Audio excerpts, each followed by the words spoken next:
All right. Hey, everybody. Thanks so much for taking time and tuning in to the We the Collective podcast. It's me, Charlie, coming in from my house today, just because I wanted to go ahead and get this done. I feel I've actively avoided doing some of this work as of late and need to go ahead and hold myself accountable to the work that I'm doing and the things that I want to go set out to do. So I thought a little bit extra about like, well, okay, if I don't want to do this and I need to come up with a good reason, I'm going to give a good reason today.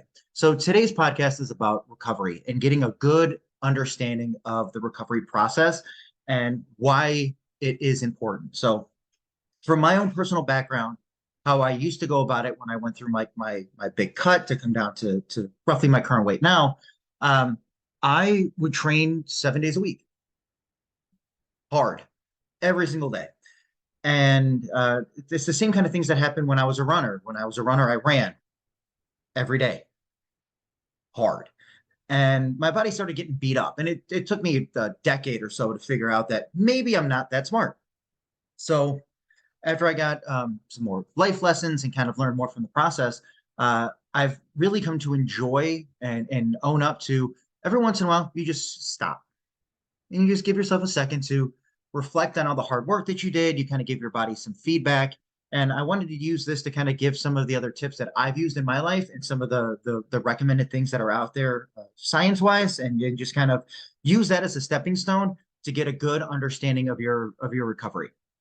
So one of the big things that I've learned from recovery is actually another lesson I got from like Greg Doucette, and he has his line of supplements. It's called Harder Than Last Time, and I actually like the quote itself.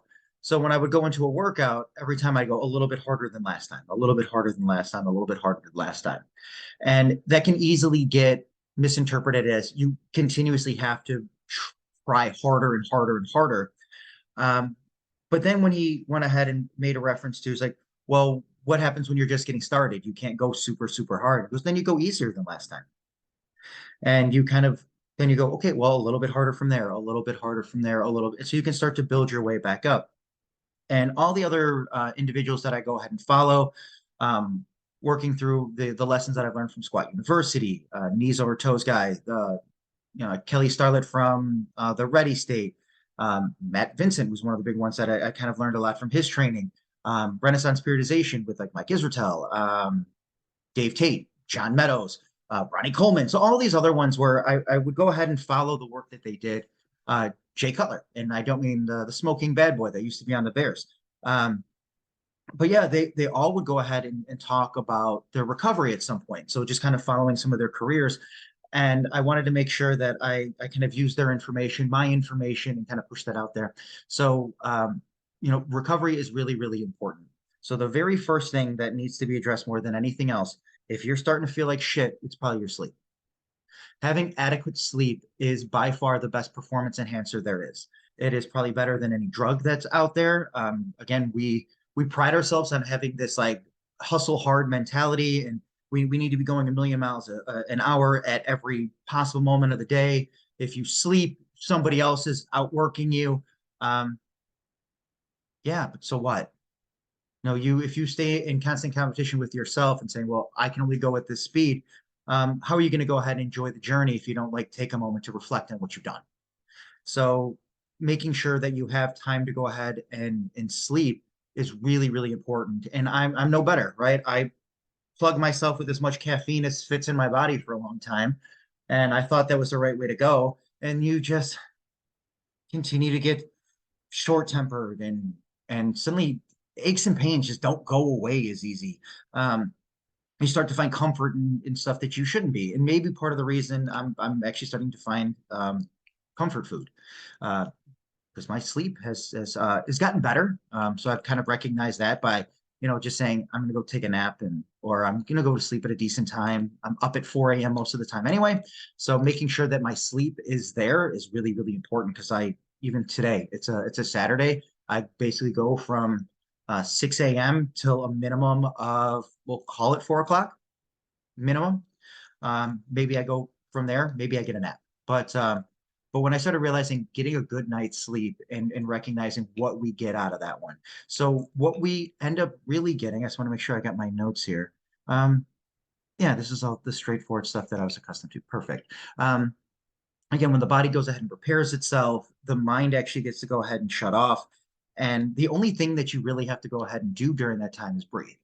And your body goes into nice autopilot for it. Again, we can think about our breath and start to, take the reins and take ownership of it. And when we don't think about it, it's still there. But this opportunity to let your guard down, to let the body finally relax and actually help our cognitive function, right? We need to go ahead and offload all of the other things that have been filling up our head all day, all the other ideas, all the other thoughts, all the other goods, bads, highs, sads, who gives a shit? Like all of these things that you're going to go ahead and process in the day are going to stick with you. And that's why we kind of only remember parts of what we hear.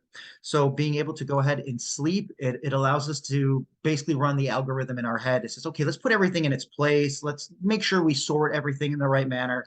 And sometimes it really leads to better thought process. Body feels more recovered, and then you'll be able to kind of go back after it and work a little bit harder in the coming days. So if you do recognize that you have a big challenge that's coming up, prioritize your sleep, even if that's something outside of fitness. So like, hey, you have a big presentation, like make sure you're getting proper rest, and it's not just sit in front of like the TV and watch Netflix because we primarily do that, but to go to sleep at a decent time and really develop that. And I do want to go ahead and do a different podcast on another day of like a nighttime routine that kind of helps out a little bit.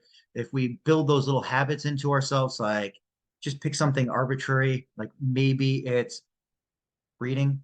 So maybe you read for 20, 30 minutes, 10 minutes, 5 minutes, 5 pages, 2 pages, 1 page, read a paragraph. Um, Something along the lines that can trigger your brain into, okay, it's time to start shutting down. So even building like a weird OCD habit around whatever and just using that as like your trigger to say, all right, I'm going to start making my way towards bed. Doesn't matter what it is. It could be you eat something, it could be an action, it could really be anything, and allow yourself to go ahead and decompress and finally say, this day is done. I'm going to go ahead and go to bed.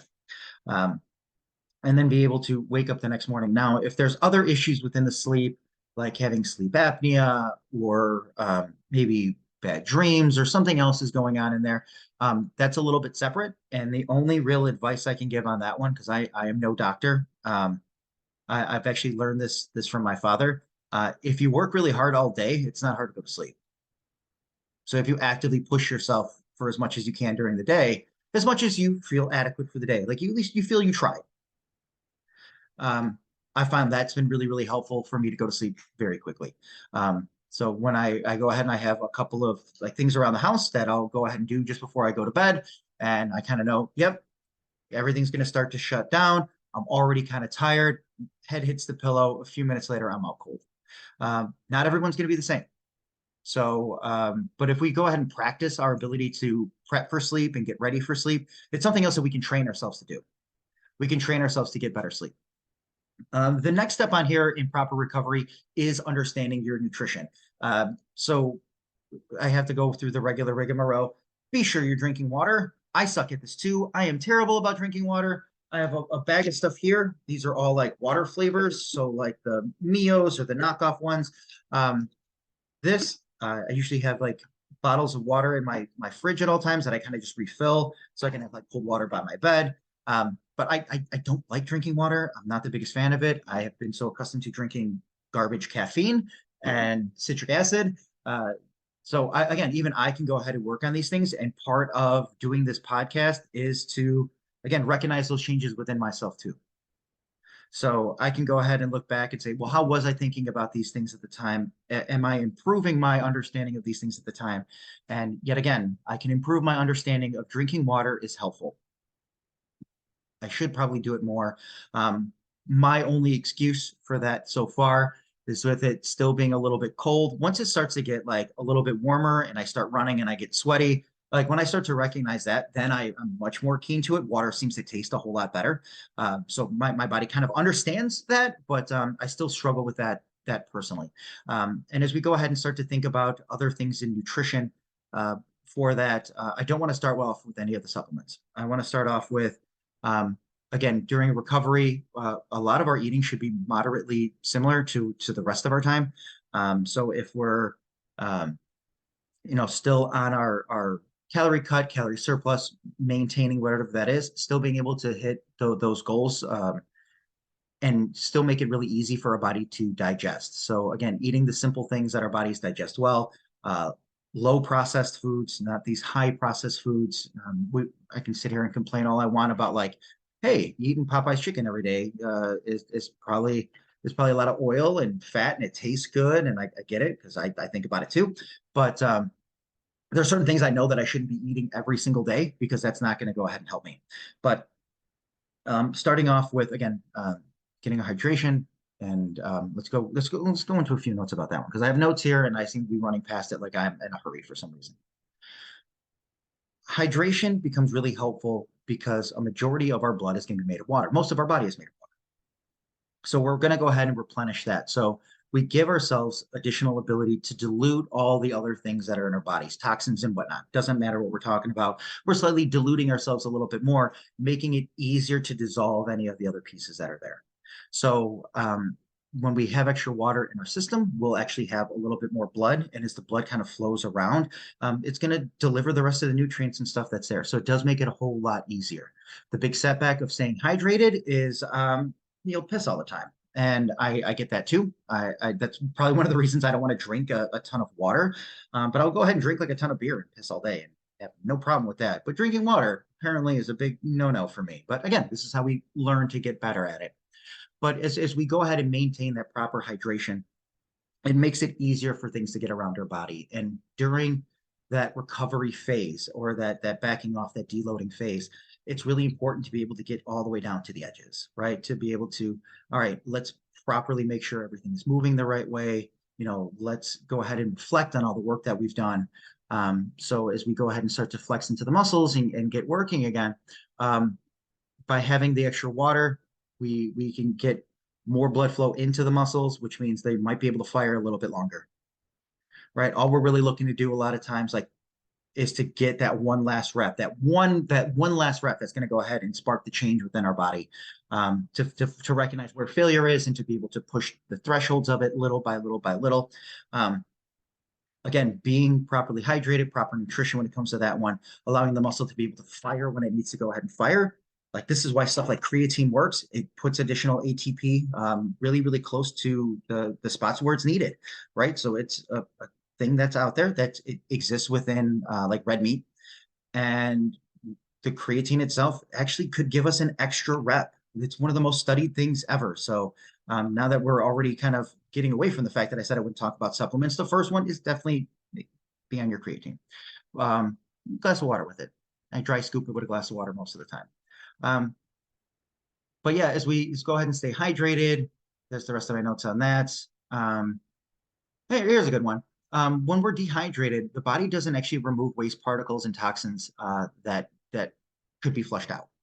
So I brought up a very quick point before about the toxins within our bodies. So yeah, there's going to be different things as we digest food or things that we ingest in general that don't break down great.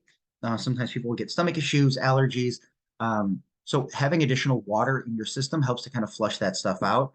It can make the process a little bit sluggish, right? Like when you're trying to, let's say you're trying to wash your car and the hose isn't really spraying all that much water on there. It's going to take a very long time to clean the car. But again, if we're having a nice steady stream, it can be a lot easier to go ahead and clear off and get rid of these other things out of our systems a little bit better.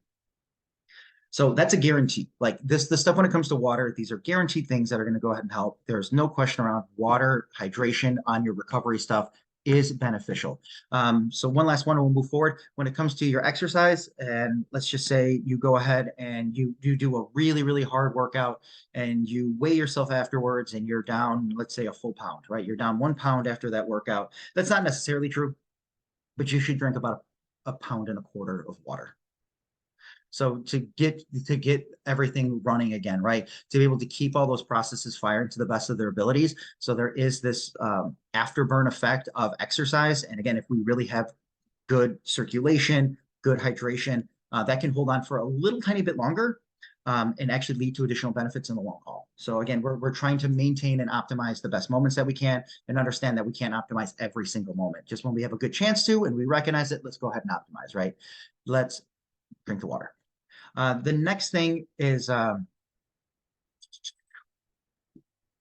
of the stuff that probably will help. And this is where I have to start talking about supplements because I can tell you eat the rainbow, whole foods are great, blah, blah, blah. Don't eat processed stuff. That's not for today, right? I've already kind of covered eat your regular calories, do a lot of the normal stuff. But what I did read and I kind of started to agree with when it comes to things like low bone density. So something as women age up, having osteoporosis, things like people who break bones over the span of their lives. Increasing the amount of calcium and vitamin D within your diet is actually really helpful for that because, again, your body's looking to go ahead and create repairs in the bone structures itself. So it does become very helpful. Calcium and vitamin D really work well together. And, it's a little bit overcast. I'm going to say a lot of it overcast, but the sun should start coming out a little bit. It's the spring of 2023. We've had a couple of good days. So, making sure that if we feel that our bone integrity is a little bit light, again, training itself actually will help and develop that. And one of the reasons that your bones begin to get a little bit stronger is because they actually suffer the smallest hairline cracks in them. And then they go ahead and they repair very quickly. So what we're doing is teaching our body to maintain and understand load. So if you have not been like lifting weights or lifting heavy, upping calcium and vitamin D could be a really good thing in helping with those repairs because we're actually in an environment where we're trying to kind of break our bones a little bit, just a little tiny, tiny bit, right? Because we're shredding the muscle up a little bit and then it heals. Same kind of scenario, right? As the bone goes ahead and heals, it heals up stronger than it did before. We don't go ahead and look to shatter it, but we look to go ahead and create an environment where it's going to develop stronger. And I think that's the best thing is like we recognize that we have to go ahead and break things down to build them back up. The last one that's in here when it comes to recovery, maybe this kind of helps. I've been a little hit or miss on this one. So anti-inflammatory foods. So things like omega-3s, omega-6s, fish oils. I'm fine with them. I take them myself. So I think they help out my joints a little bit. But when we go ahead and try to say like, well, turmeric's anti-inflammatory, you have to eat a lot of turmeric. Like putting in like a little sprinkle in your food. Cool. Good for you. You've turned it orange. And if you like the flavor of it, I don't think it really tastes all like that much. I think when it's like really heavy in a dish, you can go ahead and recognize it. But when we go ahead and think about the amount of turmeric that we'd have to eat to create the best anti-inflammatory stuff, you're still better off drinking a bunch of water, making sure that you're eating well, right? You're eating appropriate for who you are, what you're training for, and you allow your body to just shut up. I do actually really love active recovery on these days. So what we end up doing a lot of times is the regular Joe Schmo. So if we just kind of think of our regular millennial this day and age, we'll probably come home from work and flop down in front of the TV and then stay there until they eat, and then they'll probably go back and then they'll go to bed.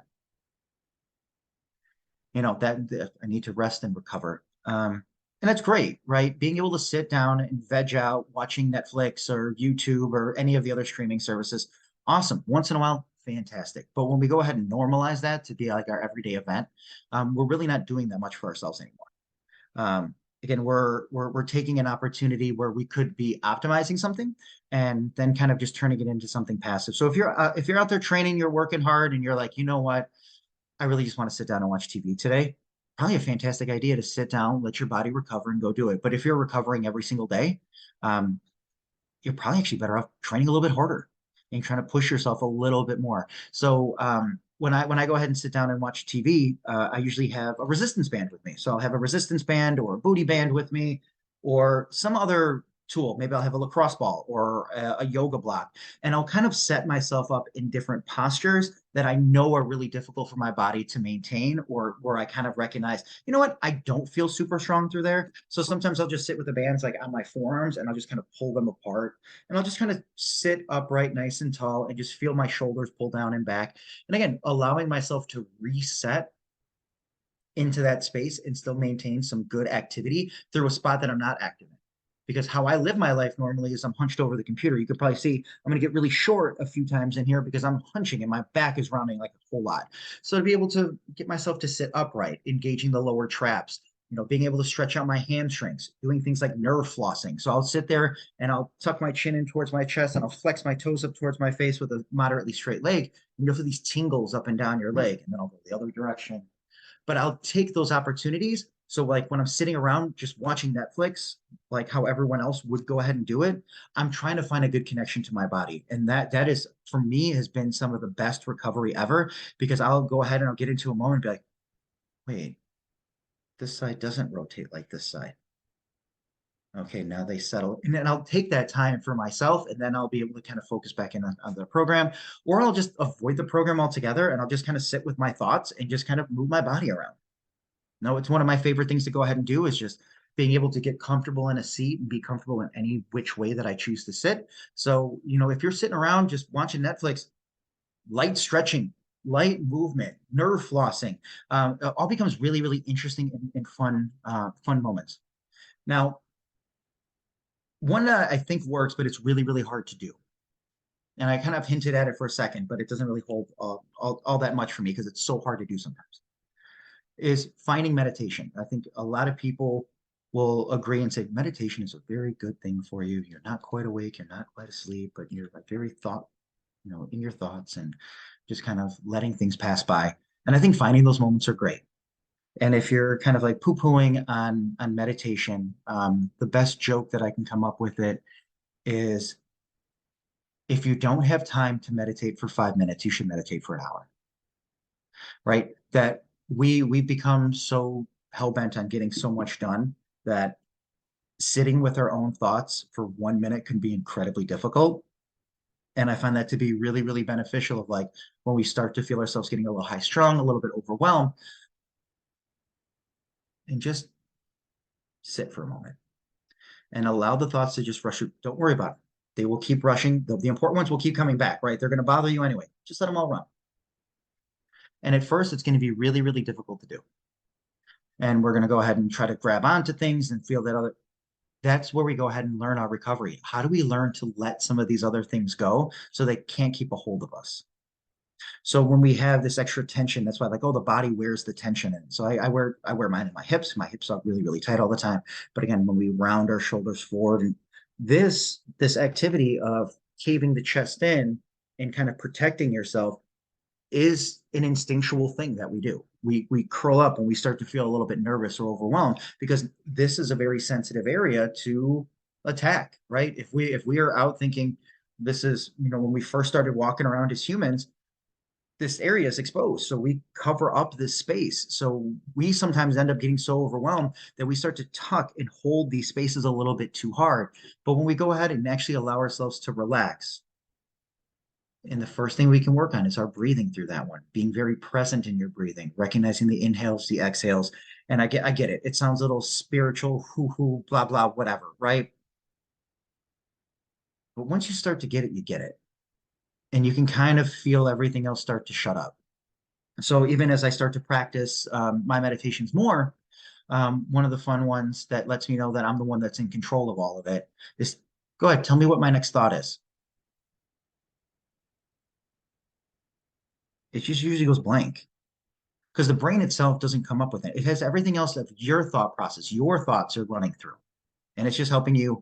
Here's all of them, but you get to pick the ones that are important. You get to pick the ones that you stress over. You get to pick the ones that are going to be front and center. You get to pick the ones that get put on the back burner. You get to pick. You always get to choose. No one chooses for you unless you refuse to choose, and then that sounds really bad because then that might not have been your best choice. So to be able to take those moments and breathe and listen to yourself and just let those thoughts kind of run, that's all that meditation stuff is. It's being able to take everything, any thought of infinite, right? Our mind is capable of infinite. We don't even know what that number is, right? A number so large that we can't even comprehend it is infinite. And we can do that. So we need to take those times to go ahead and get the mind to shut down for a second to be able to just let it run and process. So again, coming back to sleep, that is a completely meditative state. Your body will just go ahead and naturally start to process everything through. Great. But now we get to do it a little bit more when we're awake. So I actually find myself doing some of my best meditating in a car. So I'll be driving up to work, going north on 294. I'm still aware, right? Eyes are open. I'm still watching all the road. And I'll just kind of like camp out in my lane, not the left one, because I don't drive super fast and I'm not holding up people for being late from work. So I'll just sit there and just really feel myself breathing and go, all right, I have this chance to go to work today. You know, I don't think about what I need to go ahead and work on. I go, I have this chance to go ahead and go to work today. All right, I've already been up, I've done this, I've trained this, and I give myself a moment to go ahead and reflect. So I'm not really looking forward as much as like, okay, I'm at this moment. Let's go ahead and let all that stuff go. It's a brand new day, brand new start. Let's go ahead and see what I can learn. And then you just go in with an open mind, open heart, and you just hope for the best from there. So, when people get mad about getting stuck in traffic for an hour, mine's a 40-minute drive, and I just camp out. I'll sometimes have an audio book, and I just try to make sure that like I keep my shoulders down. I don't want to feel revved up. I don't want to feel anxious. I want to be able to go into work as the calmest SOB on the planet. And when I got a good sense of what that felt like, I started finding things like meditation a whole lot easier to go ahead and practice. I can find meditation now as I'm lifting weights. So as I'm going ahead and getting into a very, very high set, a lot of hypertrophy. So for example, my cousin and I were training the other day. We did a giant set, bicep curls, tricep pull downs, and lateral raises. And the goal was race to 100. So 100 reps of each. Doesn't matter how many sets it takes. You just finish your work, pick a light weight, go until your arms fall off. And had this really nice connection into my body and be able to reflect. So I'm sitting here mentally, I'm decompressing. Everything else is kind of leaving me alone. I can feel the connection into my shoulders or my biceps or my triceps. And I can feel all the work that's getting done there and feel very calm about the entire process. And I think that in its own right is yoga. Anytime the mind and the body connect and you have that unity, that's when I go ahead and recognize it. So even when we have our recovery, we can go ahead and seek out yoga and be able to process through the thoughts. So one of the toughest postures that we can hold in yoga most likely is in your head and not in your body, right? You'll tell yourself a bunch of things and you'll fall out of posture way more than if you just went ahead and cleared your head and just was very present on what was firing. You're probably going to go ahead and get closer to holding the posture. And we don't get that until we give ourselves that chance to just feel whelmed, not overwhelmed, not under, just to be and just to kind of be a part of it. Now, that can all be well and good. And then sometimes we need to go ahead and just say, screw everything, I'm taking a day. So I get active recovery is great. I still try to run or walk on my active recovery days. And I usually just go for feel. If I feel like, man, I'm a little too beat up, I'll just scale my workout or kind of just not do it as hard. I'll take a deload. And I've realized a lot with clients as well. We'll rev up or rev up for like 2, 3 weeks, and they'll be like, you know what? We're not going to do nothing. We're going to do mobility work. We're gonna test our form compared to where we were at. We're going to do something really easy, but it's going to be fun. We're going to enjoy it. And we're going to leave the session today like, man, I feel ready to go, right? A lot of the workouts that I used to do back in the past, they had to beat you into the ground. We're talking violent, brutal, just you angry. I don't know how else to phrase it, and I thought that was normal. And now as I kind of age up and start to realize that my body doesn't recover the same way as it used to. Right? Hell, I'm getting old and I'm fine with it. But like, as long as I keep pushing a little bit further, I can give myself a little bit of reprieve and rest and be like, okay, let's take a real example. I was pushing my squats. I was running and thinking I can run faster and squat heavier. It's really hard to do. It's possible, but it's really hard to do.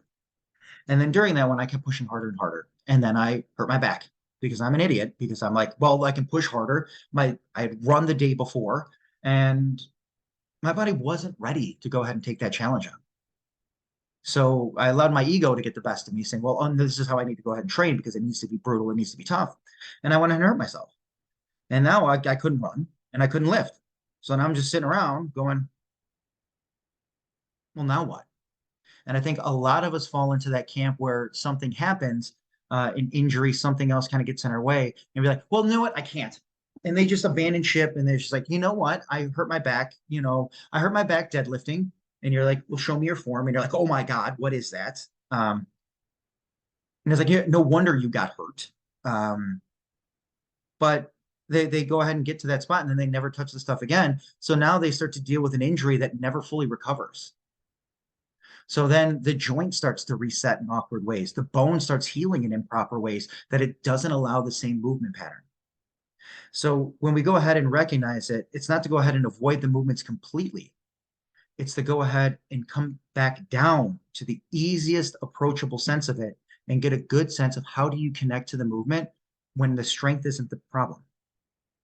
You just get used to the movement patterns and you just kind of feel like as you move through it, it should feel easy and comfortable. Those kind of workouts, you should be able to leave like a deload workout, feeling like you can go in and do a hard workout and be like, no, that's all I got to do today.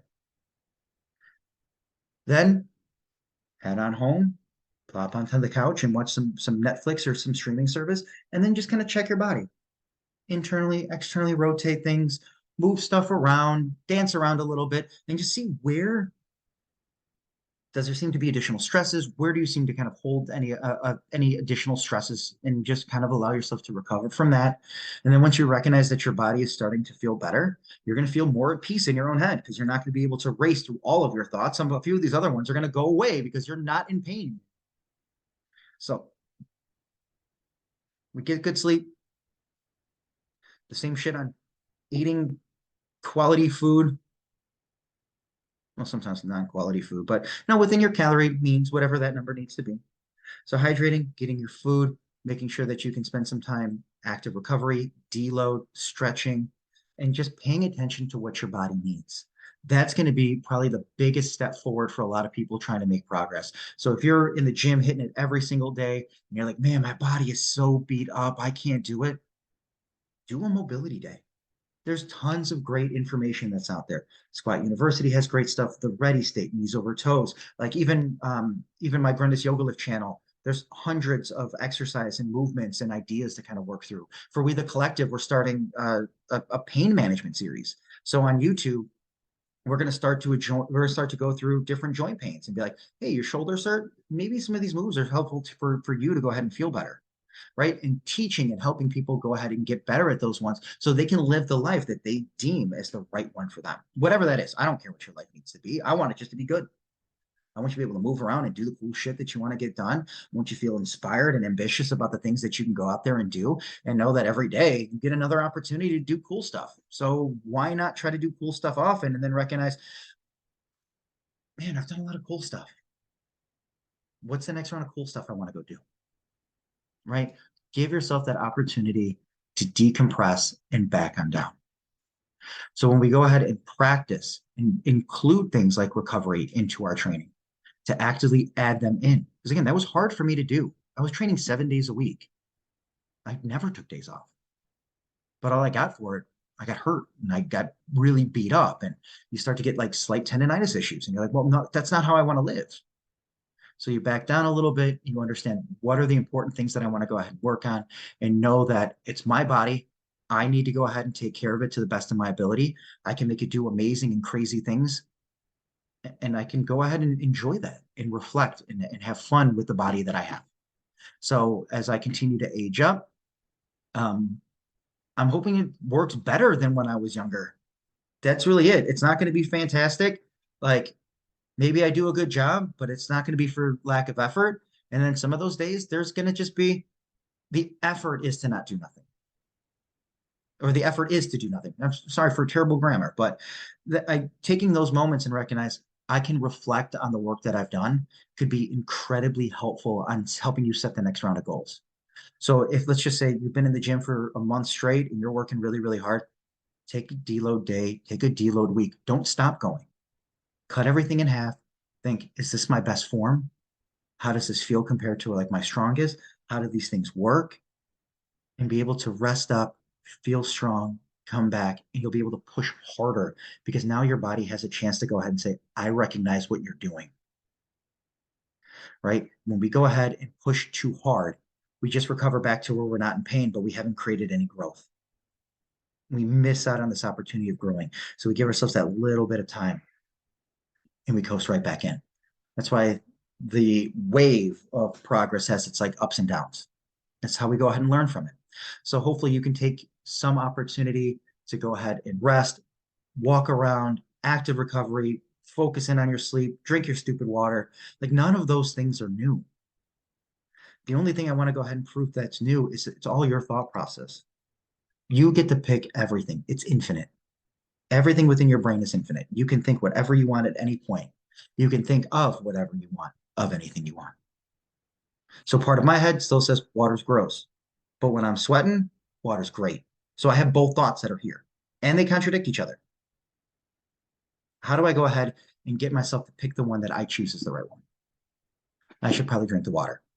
On that note, I'm going to go ahead and call this. I got to go lift with a bunch of people today. So I'm going to go over to Barbell Club.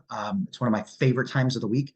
I love it because I get to do all the different lifts. I get to work with a bunch of people and it's super fun. So if you're in the Forest Park area, Barbell Club, 10 to 2, play the game. Like learn a little bit. We got 2 weeks for free, $100 a month. It's super, super cheap. We're just plugging along, right? Trying to go ahead and help the people in the neighborhood we best we can, the absolute best of our abilities, right? So we have new instructors lined up. We have new classes that are coming. So again, check out wethecollectivefitness.com. You can check out my website at grundisyogalift.com. That one just has like recipes and workouts and all kinds of stuff. The podcast is going to be on We the Collective. We got merch. Hoodies are all back in. So again, if you're like, man, that's a cool hoodie. They're a little stiff, but I like that they're really sturdy. Like I feel like I can get stabbed in this thing and I wouldn't bleed. So feels really, really good. I love the product. So and again, I'm biased. I like the company. Kind of have owning stake in it. So I want these things to succeed. I want the people around me to feel like they can achieve a lot of awesome things. And hopefully today you can recognize that taking that recovery and really putting intention behind it could be to your benefit. Good luck.